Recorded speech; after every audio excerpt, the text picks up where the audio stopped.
La confiance n'est pas une illusion vide de sens. À long terme, c'est la seule chose qui puisse nous assurer que notre monde privé n'est pas aussi un enfer. Hannah Arendt. Faire confiance? Je n'ai déjà pas assez confiance en moi. Je suis trop fragile pour faire confiance aux autres. Je me sais incapable de rouspéter si on m'exploite, incapable de me révolter si on me trahit. Souvent dans ma vie, j'ai été la dernière à réaliser que l'on abusait de moi.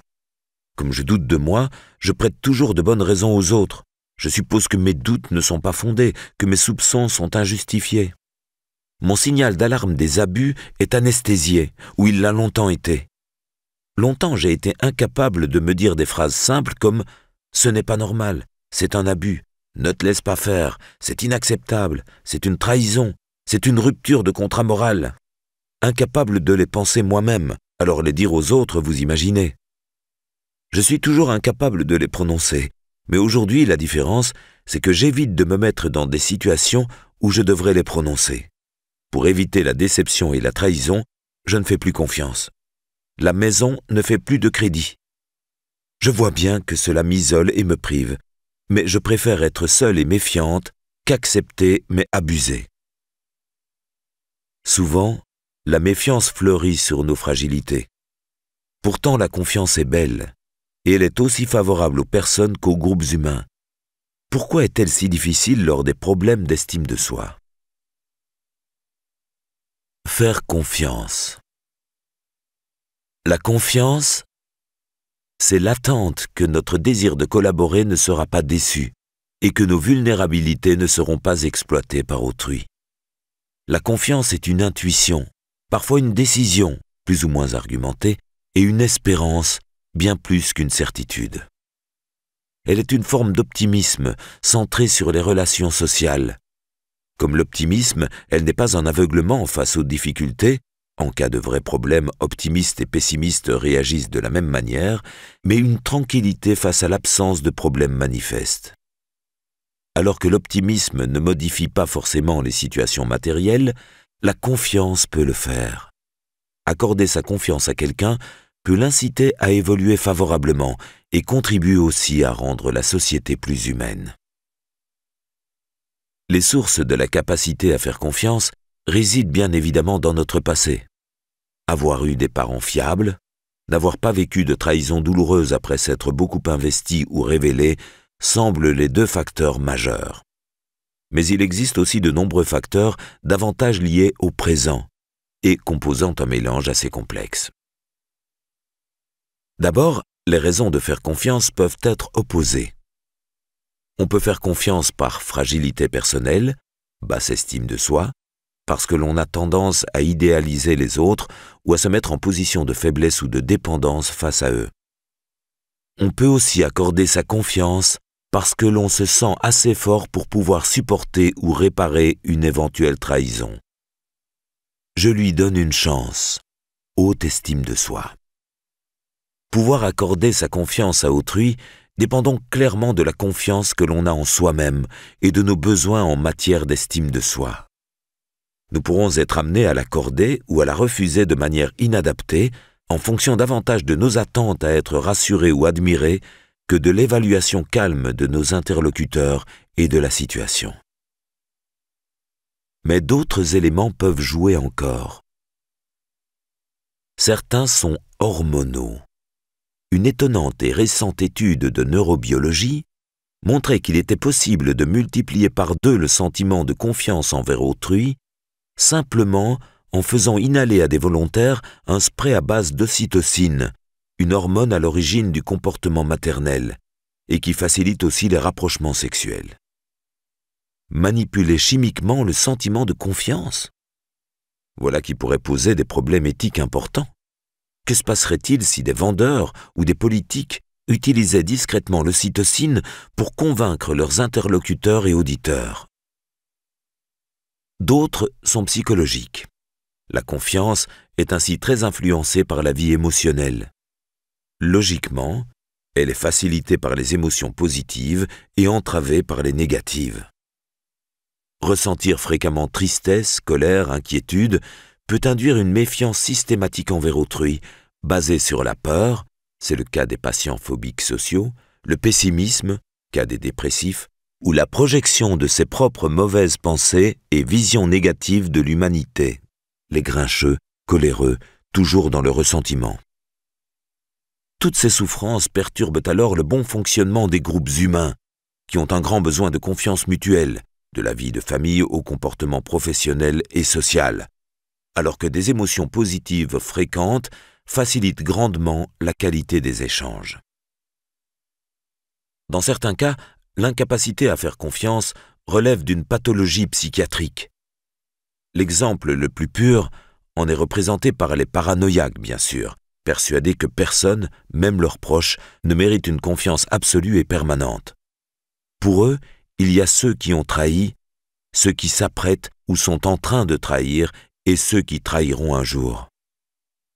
Mais il y a aussi les sinistrés de la relation humaine, toujours déçus par les autres, et ceux qui ont souffert de trahison ou de carence, ceux que leurs parents ont élevés dans le culte de la méfiance. Je me souviens d'un de mes patients qui voulait rédiger ses mémoires et voulait leur donner comme titre « Comment mon père a failli me rendre paranoïaque ». Avantages et inconvénients de la confiance. Faire confiance, n'y a-t-il pas un risque? Si, mais il y a aussi beaucoup de risques à ne pas faire confiance. Les dangers de la méfiance sont peut-être moins visibles, moins immédiats que ceux de la confiance, mais ils sont bien réels. Ne pas faire confiance, c'est consacrer beaucoup d'énergie à se méfier, observer, surveiller, vérifier, temporiser. C'est vivre dans une tension physique et une vision du monde négative qui vont s'avérer épuisantes et toxiques. C'est avoir du mal à baisser la garde alors que nous pourrions le faire. Cela permet certes d'éviter certaines duperies ou certaines déceptions, mais à quel prix? Prenez l'exemple de touristes en vacances à l'étranger qui se méfient des habitants du pays, connus, selon eux, pour leur tendance affirmée à escroquer les visiteurs. Ils peuvent passer leur séjour à faire attention à ne pas se faire avoir, surveiller le chauffeur de taxi en suivant attentivement sur un plan l'itinéraire qu'il leur fait emprunter, au lieu de bavarder avec lui des coutumes locales ou de regarder le paysage, choisir très précautionneusement leur restaurant en comparant les prix dans tout le quartier, en observant qui entre et qui sort, au lieu de s'asseoir là où c'est beau et où ça sent bon. Se méfier de tous les vendeurs et de tous les commerçants en restant vigilants, comparant, négociant, se fâchant, se crispant, au lieu de bavarder, de sourire, de découvrir. En se comportant ainsi, ils auront certainement écarté la plupart, pas toutes, des occasions de se faire avoir. Mais ils auront aussi raté l'essentiel. Profiter de leur séjour, quitte à ce que leur confiance ait été un peu abusée. La confiance suppose évidemment d'accepter un risque social relatif, celui de la tromperie ou de la duplicité de nos interlocuteurs, pour un bénéfice palpable qui est celui de la qualité de vie. Les bénéfices émotionnels de la confiance sont constants par rapport aux avantages matériels ponctuels de la méfiance. Trop bon, trop con? Et si les bons cons avaient une vie plus heureuse que les toujours méfiants? Et si nous étions condamnés à nous faire avoir de toute façon dans notre vie? Et si cela ne devait rien, ou beaucoup moins que ce que nous pensons, à la méfiance ou à la confiance? Du bon usage de la confiance. Mieux vaudrait donc faire confiance a priori? Si notre objectif est la qualité de vie, la réponse est oui. Inutile pour autant de nous exposer inutilement à la déception ou à l'exploitation. La solution réside sans doute donc dans notre capacité à faire à autrui une confiance non pas aveugle, mais éveillée. Accorder le maximum de confiance possible, faire confiance a priori, mais considérer nos interlocuteurs comme fiables seulement jusqu'à preuve du contraire. Certains, sur leur échelle de confiance a priori, placent leurs interlocuteurs à 10 sur 20. Je fais une confiance modérée, sans plus. Puis, ils ajustent le curseur en fonction des comportements de ces derniers. D'autres, plus méfiants, démarrent à 0 sur 20. On doit gagner ma confiance. D'autres, enfin, démarrent d'emblée à 20 sur 20. Je fais confiance a priori, puis j'avise. Comme toujours, la clé réside dans la flexibilité. À nous d'être capables d'ajuster le degré de confiance que l'on fait à autrui, non pas en fonction de nos fragilités, doutes, angoisses, peur de ne pas savoir se défendre ou réclamer réparation après une tromperie, mais en fonction du contexte. Il est normal de se méfier davantage en affaires ou lors de la conquête et de l'exercice du pouvoir, ou de la nature de nos interlocuteurs. Il est normal de régler le logiciel confiance un peu plus sévèrement avec les inconnus. Cela nécessite aussi de faire l'effort de comprendre que certains manquements à la confiance que nous avons accordée peuvent aussi être dus à de la maladresse, ou à de l'incompréhension, ou même à de l'égoïsme, plutôt qu'à de la malveillance ou au cynisme. Le résultat est le même? Peut-être matériellement et émotionnellement, sur le coup, mais pas sur votre vision de l'humanité. La confiance déçue.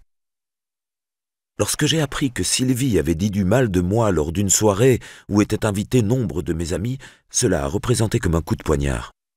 Je l'avais rencontrée quelque temps auparavant, nous avions sympathisé, et je lui avais confié pas mal de mes secrets, comme elle des siens. Il me semblait qu'une amitié allait démarrer entre nous. Mais une personne présente à cette soirée m'a rapporté qu'elle s'était moquée de ma naïveté, de mon côté insistant à vouloir devenir son amie, alors qu'il me semblait que ce désir de rapprochement était aussi beaucoup venu d'elle. J'ai ruminé toute la soirée, puis je me suis ressaisi. J'ai appelé d'abord quelques proches qui m'ont dit que ses propos avaient été moins durs que ce qu'on m'en avait raconté. Elle a juste essayé de faire rire et de se mettre en valeur à tes dépens. Ils m'ont aussi tous rapporté que son intervention avait été déplacée et les avait mis mal à l'aise. Alors je me suis dit que celle qui avait le problème, finalement, c'était elle, pas moi.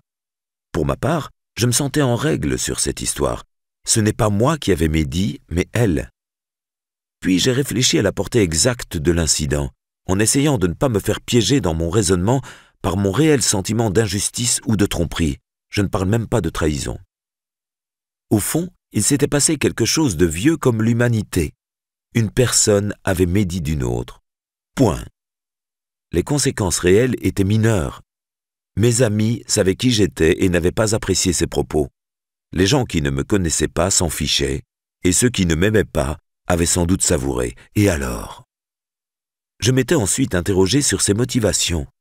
Était-elle si mal dans sa peau qu'elle avait besoin de se valoriser comme ça devant d'autres en dégommant quelqu'un avec qui elle avait été précédemment gentille? Finalement, tout ça m'a calmé.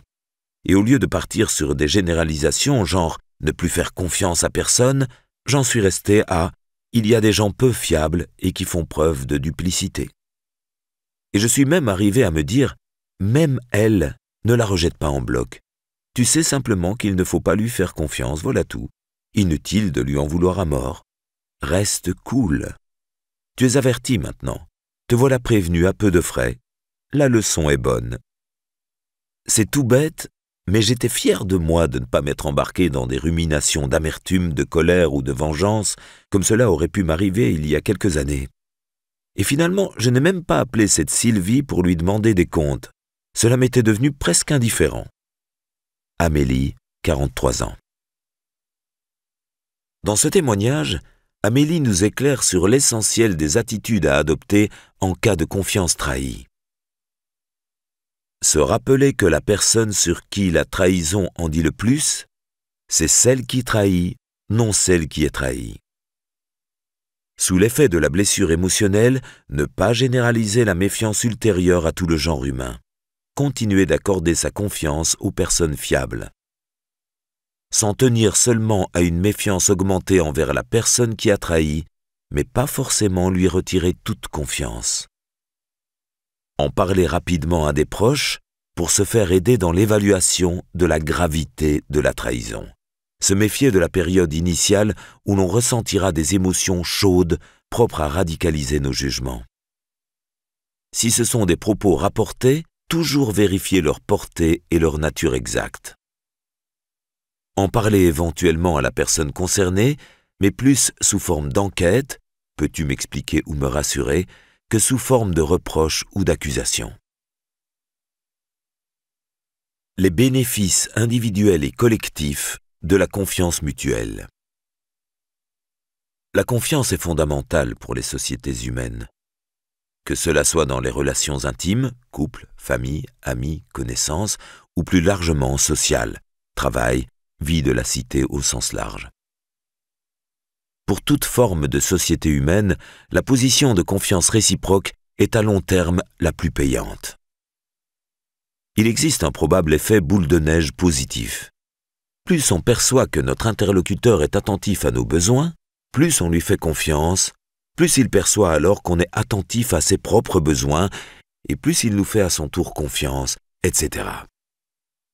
De passionnants travaux sur ce thème ont montré que la position de confiance mutuelle est celle qui est susceptible d'apporter le plus à long terme aux individus comme aux groupes sociaux.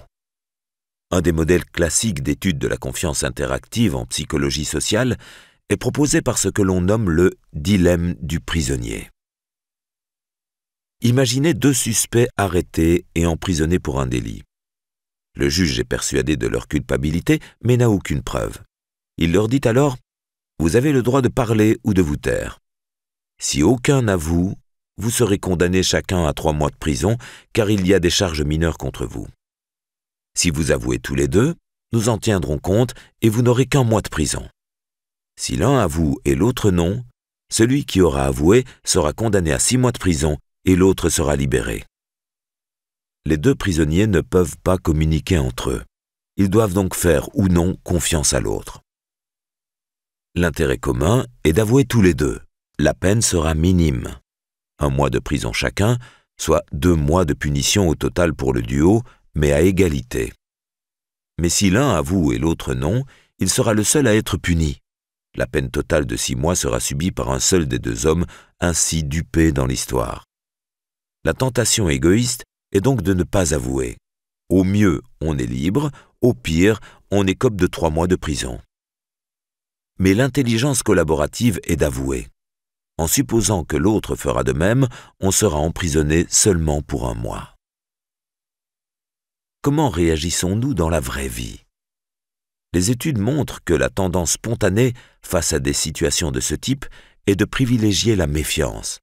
Notamment sur un nombre d'échanges limités, face à des inconnus, notre logiciel méfiance l'emportera et il n'aura peut-être pas tort. En revanche, lorsque ce système donnant-donnant est testé sur des échanges prolongés et répétés, il semble être l'un des plus efficaces pour engranger des avantages bilatéraux. À condition qu'il ne soit pas aveugle, plusieurs trahisons de confiance font retirer la confiance. Qu'il soit ouvertement affiché et appliqué, moi je fonctionne à la confiance et je fais ce que j'ai dit, qu'il soit facilité par des discussions et des communications directes, la distance accroît la méfiance. Le coût collectif de la méfiance, qui aboutit à une coopération déficiente, est toujours plus élevé que celui de la confiance. Méfiance d'enfer ou confiance de paradis. La vie est difficile. Il y a des tas de gens malhonnêtes, on ne sait jamais à qui on a affaire. Certes, et pourtant la confiance, dans la lucidité, reste le moins mauvais moyen et pour survivre et surtout pour bien vivre. Sinon, nous contribuons à fabriquer et à propager nous-mêmes cette société paranoïaque, cet enfer qu'évoque Hannah Arendt en exergue de ce chapitre. Autant que possible, la confiance, c'est aussi cela, apprendre à accepter le monde et les autres comme imparfaits. Et la confiance lucide consiste à ne pas se mettre en position de dépendre et de souffrir de leurs imperfections.